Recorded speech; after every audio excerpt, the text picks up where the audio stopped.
Since their introduction, virtual LANs, or VLANs, have provided network engineers added functionality and flexibility in their networks. However, because VLANs are their own broadcast domains, each having their own logical network address space, a Layer 3 device such as a router is needed to route traffic among the VLANs.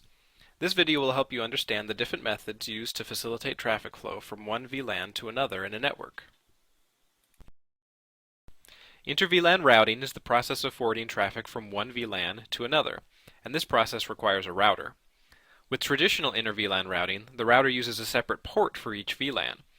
In this animation of traditional inter-VLAN routing, PC1 on VLAN 10 is communicating with PC3, which is on VLAN 30.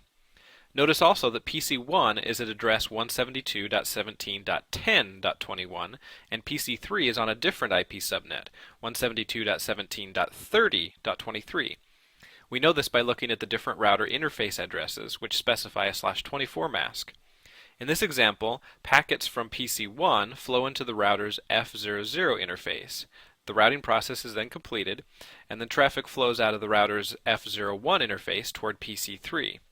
Note that although we have redundant trunk ports between switches, each router port only participates in a single VLAN. Router on a stick VLAN configuration enables networkers to configure a single trunk port between the switch network and the router regardless of the number of VLANs. The single physical router interface is configured into multiple logical subinterfaces. In this example, you can see that the F01 physical interface has been divided into 3 logical subinterfaces, one for each VLAN. The IP address of each subinterface serves as the default gateway for its respective VLAN. Another option for inter-VLAN routing is to employ a Layer 3 switch to complete the routing function, but this is beyond the scope of this presentation. As you can see, router on a stick inter-VLAN routing provides many advantages over traditional inter-VLAN routing over multiple physical router interfaces, the most apparent of which is cost. Networks with many different VLANs have a high cost if multiple physical router interfaces must be purchased. One drawback of using sub-interfaces is that the VLANs must now share the bandwidth of a single physical interface. However, adding another physical interface can relieve some of this contention. Many organizations use the router on a stick configuration. When implementing traditional inter-VLAN routing with multiple physical interfaces, the interface configuration is no different than applying a basic interface configuration. Each interface gets its own IP address on a different subnet. Separate cables are then used to connect each physical interface to its respective VLAN switch port.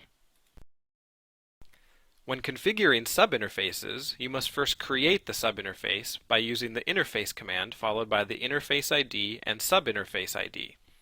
In this example, subinterface 10 has been created on physical interface F00.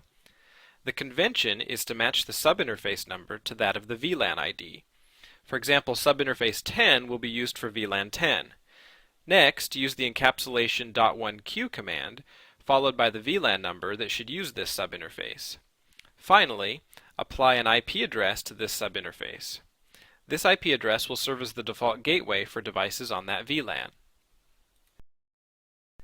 Proper configuration of inter-VLAN routing is critical to ensuring packet delivery among different VLANs.